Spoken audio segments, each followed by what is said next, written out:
Alrighty, welcome into another edition of the PA High School Football Report. PennLive's Eric Epler alongside PennLive's Dan Sostek. Dan, how you doing this morning? Or what is it? Afternoon? This morning? Yeah, It's still morning. Yeah, it is still morning. I'm doing ready for we got the summer postseason kicking, and of course Oh yeah, instantly turns to 95 degrees outside it was so. right. Let me just tell you, it was so hot at the Pennsylvania State Football Coaches Association had their East-West All-Star games, plural, 2 of them, small school, large school, Sunday at Chapman Field at Cumberland Valley. It might have been 120 on the turf, and it was actually worse the second game in the first half. Yeah. And the first game was at noon, and it was awful. Yeah, I was covering a softball game at Trinity down at Wasp Park. After the game, before I wrote anything, I went to Grocery Outlet because they have very cheap Gatorade. And I just went in there and I was waiting in the line. I said, "Can I open this Gatorade? I'm going to pay for it, but I need some electrolytes right now." So Exactly. Well, yeah. I kept sneaking back into the field house and grabbing. They had coolers of waters for the officials in the conference room, Yeah. so I just kind of flashed the badge and kept going back and getting water. I think I drank about 7 bottles of water. Admitting to the crime. Exactly. Yeah. Exactly. Well, Coach Oswalt, who we're going to have on here just shortly, he was like, "Yeah, I kicked everybody else out. You're okay." I'm like, "Thanks, Coach. I appreciate it." So yeah, it was a good time. But anyway, the East took a sweep. Small school and large school. East won both sides. We had some key guys, had a lot of mid-pen guys. I think there were 9 on the small school, which is classes 1, 2, and 3. And then I think we had close to 15 mid-pen guys. They split them up, right? They have some on the east, some on the west. It's confusing. Yeah, it's interesting. Like the Chambersburg guys, the Cumberland Valley guys all go to the west side. And then the east guys, of course, would be this side of the river. You've got the Mason-Dixon line of PA somewhere, somewhere on the Carlisle Pike, I guess. It's somewhere. I don't know. I didn't draw the line, but it's somewhere close to that point. But it was a couple of good games though, close finishes. So it was a good time. And the kids really, really enjoyed it. I had fun talking to them afterwards, and like I said, they were all ready to bust out and get hydrated too. But man, well, what they did, Dan, they actually went to a running clock. The second half of the small school, which I guess started around 1, they both decided, both sides, that let's just do a running clock. And then the large school game at 5 was a running clock from the beginning. So it obviously made my job a little easier, a little bit quicker too, off the punch. So that was a good thing. So that means we are just now days from the Big 33 Classic. I believe this is 69th edition, if I'm not mistaken. It would be, because it started in 57. So Maryland versus PA will be Sunday night, 6:35 kickoff, I believe, somewhere right around there. But obviously a whole host of things going on between the two teams. Maryland will get in tonight being Wednesday. I think they're boarding the bus right about now. Supposed to be up in here in early afternoon. And then PA, I think, meets tonight. And then all the cookouts and all the visits and all the meeting the buddies and all that thing, everything just starts kicking off. And it's a whirlwind till kickoff. So we'll be out to cover that. Obviously, you can read about it on PennLive.com. And we'll have some features, too, leading up to the big event on Sunday, Memorial Day weekend. I don't know. It could rain. Calling for some storms, something to break up this humidity, Dan. Have you seen the weather? Yeah, I've seen the weather, and I feel like Memorial Day is supposed to be last weekend was supposed to be the weather for Memorial Day. This weekend is supposed to be the weather for the week before Memorial Day. So I think Mother Nature kind of got it mixed up a little bit. Yeah, exactly. And then we got all those playoffs and softball, baseball, and everything else. So a couple more weeks left to go in the calendar sports season. All right, Dan, let's get right to it. We got a longtime head coach, former Cumberland Valley alum, now the head football coach for the Eagles, was at Central York for a while and made his way back to his alma mater. So let's get to Coach Josh Oswalt. We'll talk Big 33 and a lot of other things. All right, we now welcome in veteran Cumberland Valley head football coach Josh Oswalt. It is Big 33 week, and I'm not sure there's another guy running around with more assignments than Coach O. Coach, how you doing? Great. Glad to be here, guys. So how busy is this week for you? I mean, obviously I saw you on Sunday for the East-West games. You were running around there, getting water for people, making sure nobody passed out because it was 109.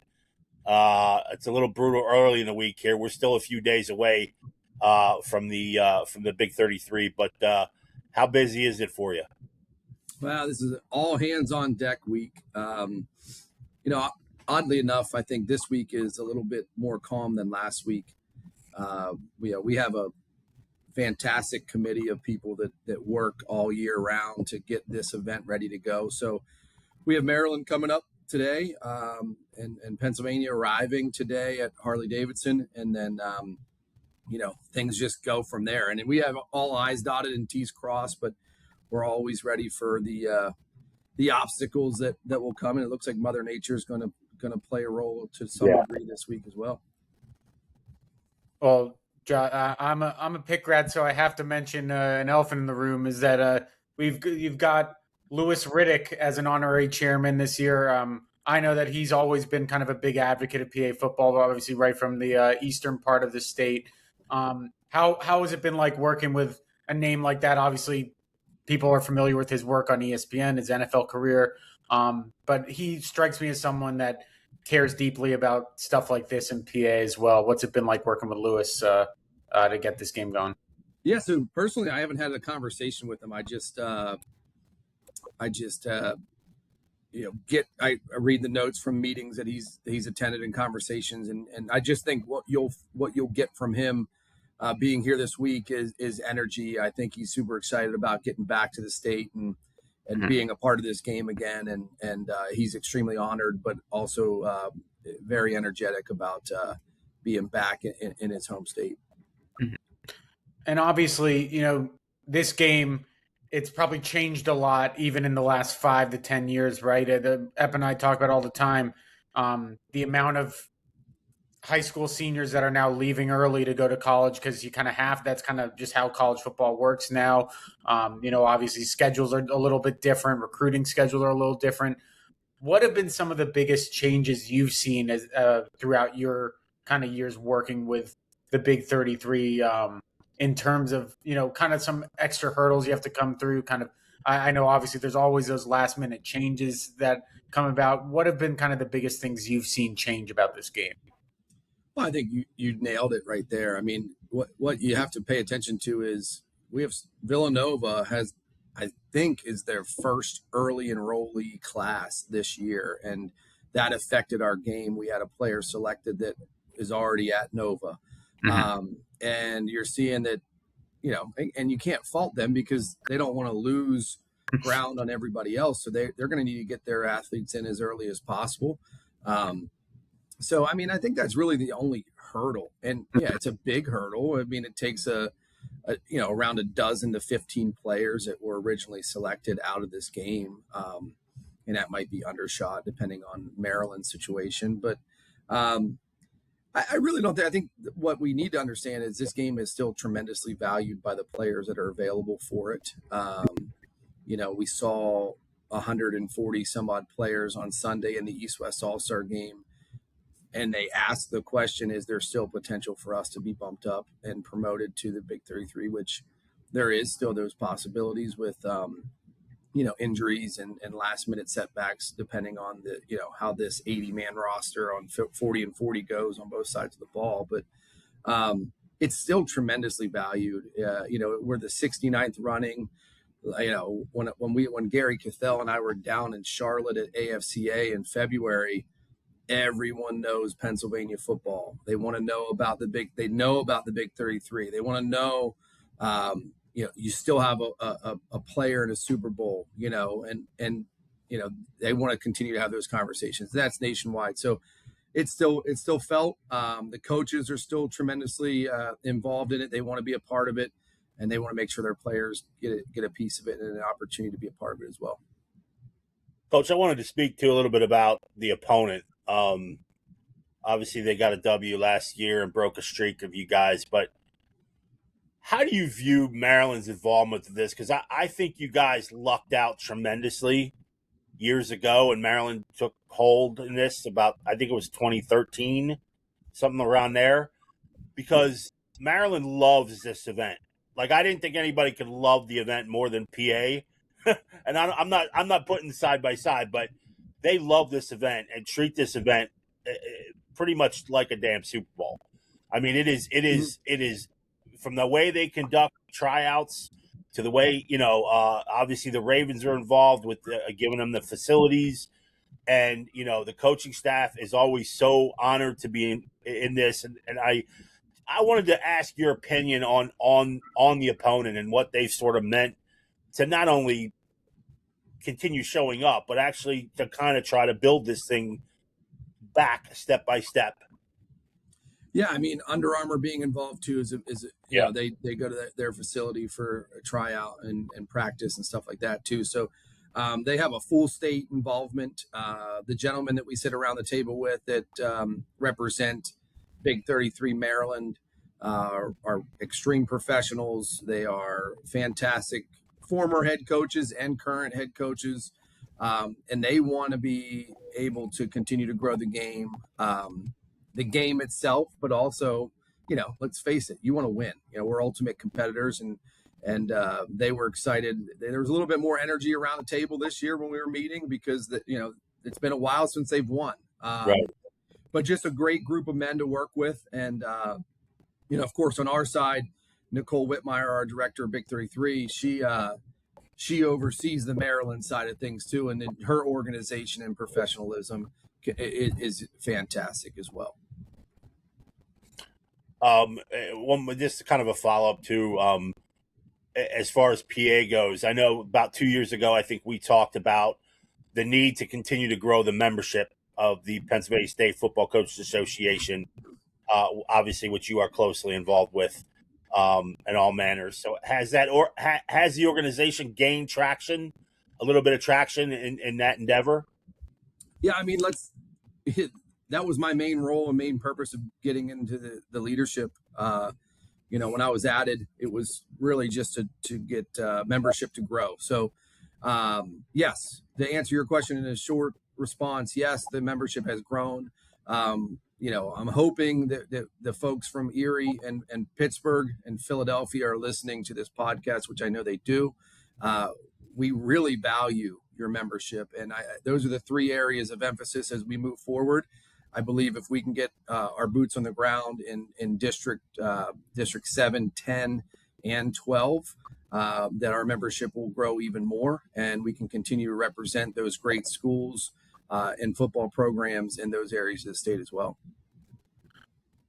Looking at the PA roster, first off, the first thing that sticks out to me is that my alma mater actually has a player on the Big 33, which might be a punter, but the Wissahickon Trojans are represented this year. But obviously you look at the bottom and you see the blue chippers who we kind of mentioned, the 5-star recruits that are already at their colleges, like Kevin Brown, Jay Timmons, Terry Wiggins, players like that. But there's still plenty of talent. I also look at Braden Billman, who I think might win a state medal this year at track and then turn around and play in the game. I know you're not involved in the coaching and everything, but how excited are you about this roster? Are there any kind of players that you think, people in Central PA might not be as familiar with that have really kind of stuck out to you? Well, to start with the blue chippers, I think that's the thing. You look at the guys that are already on campus, and Kevin Brown is probably the best offensive lineman that I've experienced in high school football. For a long time, and I got to play against Jari Evans in college and guys of the like of him, and Kevin's going to have a bright future, and his willingness to come back and represent Pennsylvania and be a member of this roster for this weekend should say enough. I think that's a tremendous honor, and he has accepted it graciously, so that's great. As far as the 40 members, I mean, I was able to come out and watch them practice last month. Extremely coachable. That's not always the case in these games, but these guys were locked in with Coach Don Hall. Coach Don and I have known each other probably for 10, maybe 15 years now. And he's a guy that started up in Erie and worked his way down to Pittsburgh, and it's great to follow his career. But just to see him in this capacity has been great. But as far as the players, like I said, we host them here on campus, and they could just be jerks, and that's not the case with this crew. And I'm just excited to see them here on Sunday. Coach, how do you pick the officials for the Big 33? I get that question from people all the time, and I'm like, I don't know. I've been saying I don't know for 10 years, so I want to be prepared. So how do you guys select those? Yeah, so I'm glad you asked. It's actually it's evolving. So right now we have a committee that picks for the Big 33. We have officials from both PA and Maryland represented, and we have assigners from PA and Maryland who select the makeup of the crew. What we're going to do moving forward is it's going to look similar to our coaches selection process. And this has not happened yet. This will be for 2027. And moving forward, coaches across the state of Pennsylvania are going to nominate officials from their chapter or local chapters so that we can represent the entire state and not just have, I'm not saying there's a few. We have a pretty good stronghold on who the officials are across the state, but it just allows our coaches to have more representation, with the different chapters that we have throughout the state. And Coach, you mentioned Don Hall. What's it been like working with him? You said you obviously have a past relationship with him, but seems like he's excited and kind of getting this group ready to go this weekend. Yeah, I mean, again, Coach is a tremendous professional. I mean, gone are the days where you are a football coach and an athletic director, but he is that at a big school, at a school that is on the outskirts of a major city in the state, and he does a fantastic job. He has a lot of hats to wear, a lot of things in the air. So it's just great to work with him. He communicates well. The guys on his staff, it's a tremendous group of men that I'm sure he's excited to work with. But yeah, Don is just one of the best, and he's been doing it a long time. We're talking with Cumberland Valley head coach Josh Oswalt. And Coach, you got a chance. I just want to go back a little bit. You got a chance last week to see one of your guys, kicker Chase Snyder, in the East-West large school game.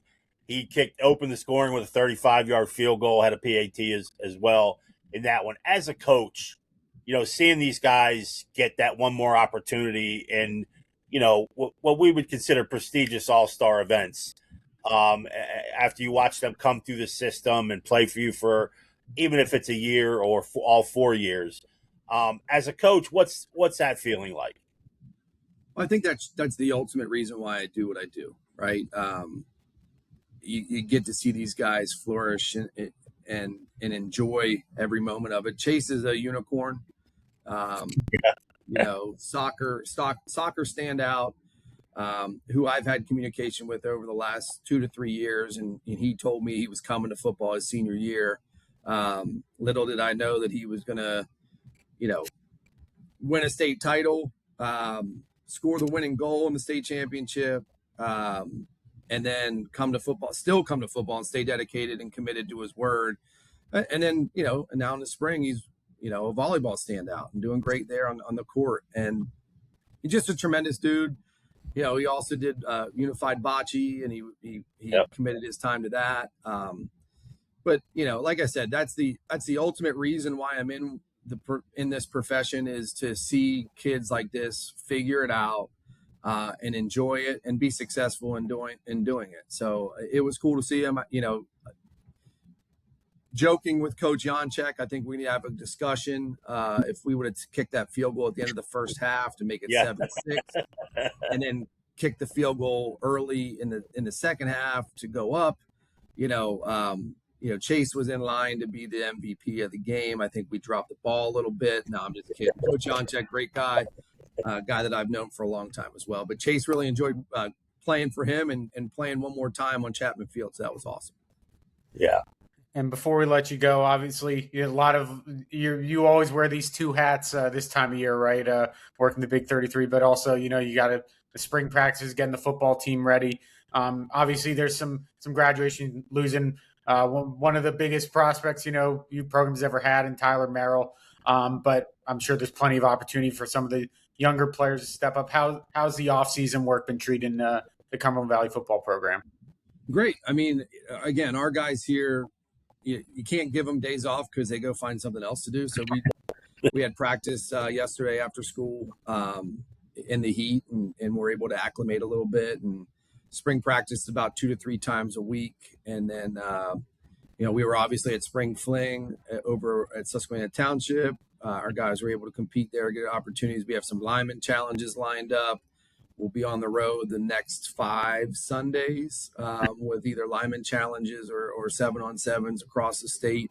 Our guys are, we're going to be young, but we have great leadership coming back. Our junior class is pretty heavy. Our senior class next year has some tremendous leaders that have been doing it for a while. So just really excited about the group that we have coming back. And, we got a lot of work to do to be ready to compete. As you know, it's not an easy schedule. It's never an easy week.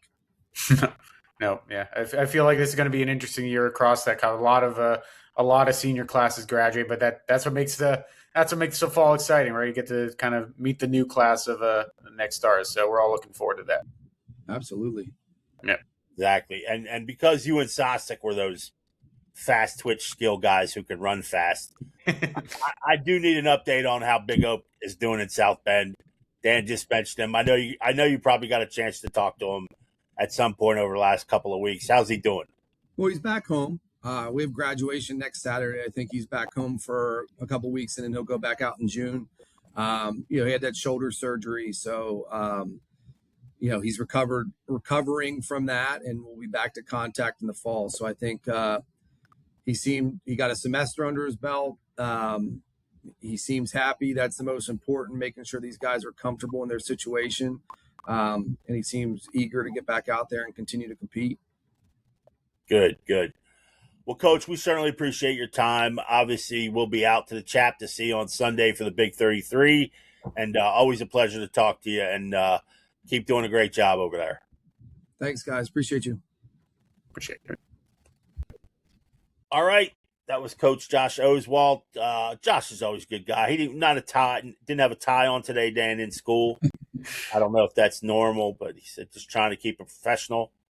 I'd be rocking a Bill Belichick sweatshirt if I was a teacher. So the cutoff hoodie. So he's already beat me. He's already got me beat. So Josh has a wonderful supply of polos. Yeah, all Cumberland Valley gear. They got good gear over there at CV. They've everyone's always decked out in the CV. I've been trying for years and years for them to go to chrome helmets. Because how cool would that be? Yeah, but you don't change it up. You got to keep the. You still have the CV logo on the side. That's true. If you tell me, listen, if you come out in all red and chrome helmets, you tell me that's not worth 4 points? At least. I give it 2.5. 2.5? All right. I'll take. Hey, I'll take the hook. You know me. Yeah. There you go. So, what's the rest of your week looking like, Dan? Before we get out of here, we got some more softball. I mean, we had a fun early Monday, one of our best days of the year, the John Travers Award banquet. And we had a football player take home. Well, he's going to be playing a different sport in college, but for this podcast, he's been a guest on here. Hunter Strom of Lower Dauphin, much deserved winner of this year's Travers Award for the male side. Anyone who watched Hunter play football knows what a beast he is on that end. Probably, one of the best linebackers and running backs. He's an all-state player there, but he'll be playing baseball at Mississippi State, which kind of tells you the athlete he is. Torrin Evans from Susquehanna Township is one of the 5 finalists as well, another football player, and Chase Snyder, who's mentioned by Coach Oswalt a little earlier. So among those guys, definitely a bunch of deserving guys. We always tell the people at those events, it's even being nominated, let alone being a finalist for for that award's always just a huge honor, and it's super cool that we're involved in helping pick that because, like I always tell the winners and the finalists, it's like me telling you guys which who's the best of these guys. It's like I couldn't hold a candle to even the people that are rejected from the BNF nominees. So yeah, once again, congrats to Hunter, congrats to Kayla Fletcher, the female winner. Always a cool afternoon. Yeah, I mean, for those who don't know the process too, there's only one male, one female from each high school, and we've got about 40 high schools, so we have close to 80 nominees for this award, and narrowing it down to 10, 5 each is hard enough, but picking a winner is damn near impossible. Everyone is so poised, obviously, and they're all going to great colleges. They're all moving on, doing terrific things, and have terrific grades. And I cry every time because part of the process is we look at their transcripts, because it is an academic. There's an academic arm to the Travers Award, and I cry all the time because I look at these SAT scores, and these ACT scores, and I'm like, what was I doing in high school? Yeah, and then you look at the past winners too. You have guys like John Ritchie and like all these super successful people. So you typically get some really cream of the crop athletes from this award. I mean, I will never tell you what I got in my SATs, but people, if I told you, they'd be like, "Did you even go to school?" Believe it or not, I did pretty well in the SATs. It was the GPA that hurt me. I was a test taker, not a class. I was flip flopped. I tried. My GPA was terrific. Mm-hmm. My test scores were terrible. Oh yeah, I was terrific at the SATs. I took it one time and was done. So, but luckily, a lot of people that apply to the University of North Alabama get into the University of North Alabama. Yeah, but they can't. They aren't avoided pass balls like Eric Epler was. So. No. I was king of the pass ball. Absolutely. Yeah, absolutely. Well, listen, we're going to wrap this up. Obviously, we got a big game coming up on Sunday. We got a lot of playoffs here to end the sports season. But we want to thank Coach Josh Oswalt, who we'll get to see again at the Big 33. And obviously, a special thanks to our sponsor, OSS Health. We appreciate it. We appreciate all of you for tuning in every week. And obviously, there's going to be a lot more football coming up here in the next couple of weeks, and the season will be here before we know it. So thanks again, Dan. Thanks to our producer, Megan. And check us out next week.